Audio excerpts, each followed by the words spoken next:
Okay, let's unpack this. We're doing a deep dive today, looking at a world really shaped by philosophy, literature, and just, what it means to be human. Yeah, specifically, we're exploring the ideas that come out of Milan Kundera's novel, The Unbearable Lightness of Being. We've got some notes, reflections, quotes. Right, stuff prompted by the book. Yeah. And our mission, really, is to pull out the key insights, get a shortcut to understanding those big tensions Kundera explores. That push and pull between weight and lightness. Exactly. And love versus sex, body versus soul. Yeah. The search for meaning, all the big ones. Yeah. And this material, it gives you a really rich way to look at experiences we all kind of grapple with. It definitely forces you to think about that core question. Is life heavy or is it light? And the answer, as these notes suggest, is, well, it's complicated. It's really not simple at all. Kundera, or at least the reflections here, throws you right in with a pretty provocative thought. Oh, yeah.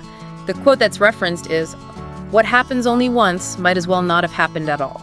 If we only live once, it is as if we have never lived at all."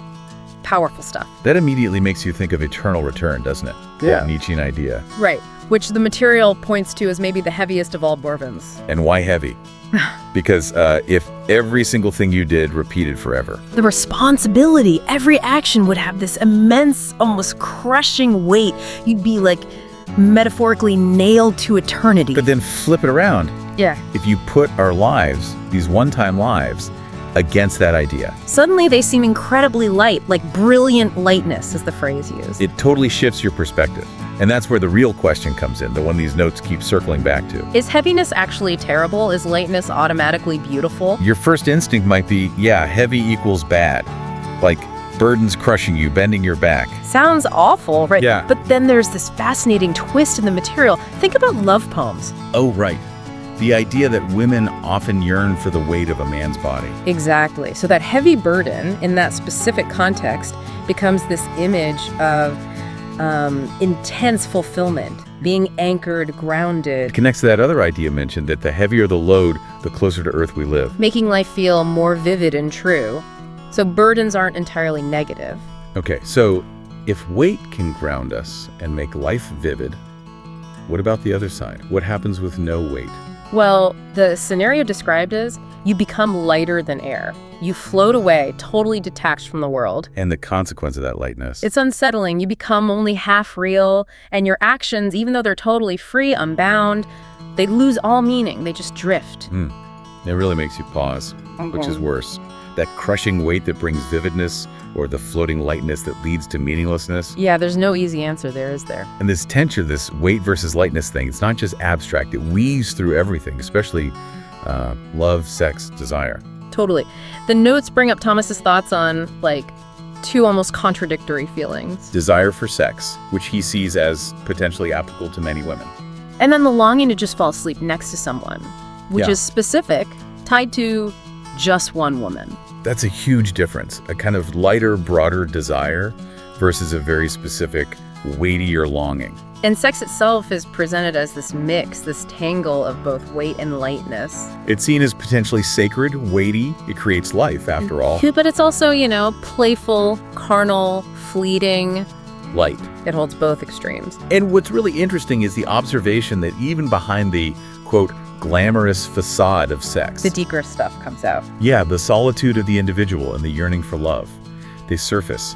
Even in lightness, something heavier seems to push through. Speaking of deeper stuff, the material also gets into the whole body versus soul thing. Right, it mentions the scientific perspective. Maybe the soul is just, brain activity, cortex stuff. The idea that the old duality is maybe just outdated prejudice buried under scientific language. But then the material gives this perfect, everyday counterexample.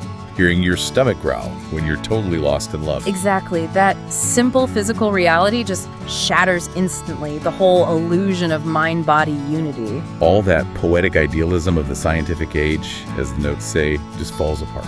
It highlights where science kind of hits a wall, right? The material notes that when we face things like disease, death, things we can't control, we often set everything aside and seek God. And there's another interesting point made about creation. Yeah, that humans are amazing mimics of nature. We build on what's there, but we can't create from nothing. And we understand the biology of conception, the how, but the why we exist. still a mystery. Which leads into this sort of critique of the modern world that bubbles up. The image used is striking. At the end of a city dazzling with neon lights and ornamental excess. And it prompts these really tough questions. What's all this modern lightness actually for? Is it okay to just live without a purpose? And how do we protect valuable things when they feel like they're being eroded by reckless destruction and greed? It looks back to Kundera. Did he somehow capture this deep longing for eternity in the book? Is the narrator dealing with both the light and heavy aspects of life, really searching for the very reason for being? The characters definitely live out these tensions. Tomas and Teresa's love, for instance. Described as certainly beautiful and also exhausting. And that exhaustion sounds intense.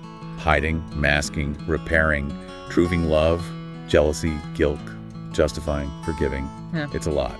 It sounds incredibly heavy. A real burden, yeah. But the notes point out that, for them anyway, eventually the exhaustion faded and only beauty remained. So maybe the weight was necessary or transformative. Perhaps. It suggests the weight didn't negate the beauty. Maybe it deepened it somehow. Then you've got Sabine in France, and that line from France, love is about surrendering strength. Which then sparks this reflection on how power gets abused, how authoritarian power can disguise itself as love to crush the weak. And that paradox the material mentions, the idea that you need great power to fight great power. Right, but the argument is that path never leads to real justice. It just always mutates into tyranny. But Sabina's story, it's presented differently. Not as weight, but as lightness. Yeah, it's starkly simple. What happened to Sabina? Nothing. She simply left a man. He didn't chase after her. He didn't seek revenge. The material frames it as her story being one of lightness, not weight. And what crushed her wasn't a burden. But the unbearable lightness of being, that absence of weight, was the unbearable thing for her? Which totally flips the usual script, where life stories are about carrying burdens, weight on your shoulders. For her, it was the lack of that anchor. This connects to another really powerful idea that's explored, that what we pursue is always veiled. Like the examples given, the young woman wanting marriage, the youth chasing honor, Sabina wanting betrayal. The point being, they don't actually know what they truly long for underneath it all, or what gives their actions real meaning. And the suggestion is to figure that out. To grasp what we're really seeking, we have to venture into the unknown. Inside ourselves, right? To discover and confront the unbearable lightness breathing within our hearts.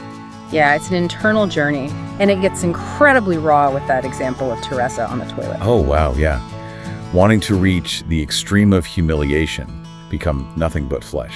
Feeling that infinite melancholy and loneliness, her body just physically low over this ruptured sewage pipe. And her soul, stripped of everything, waited in despair for someone to call her back. It's such a visceral image, but the interpretation offered is that even in that moment of ultimate physical lightness and degradation, the human being is still striving, trying to find the depths of the soul. Exactly. Eating, defecating, those basic physical things, they aren't the whole of us. There's something else. Which brings us right back to that question about modern life, about living in lightness.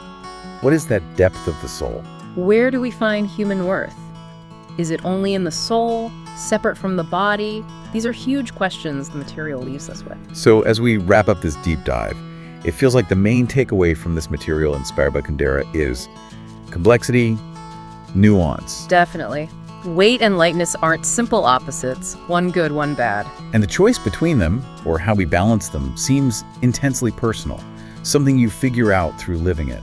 And maybe, the notes hint, it involves seeking something weighty, but maybe something we haven't encountered yet, something beyond just the physical body. And that final thought is quite something, that what gives meaning to our actions might always be something completely unknown to us. Yeah, that our real quest isn't necessarily for something out there, but for venturing into that unknown territory inside ourselves, confronting that unbearable lightness. But you think, doesn't it? What does that kind of inner pursuit mean for you?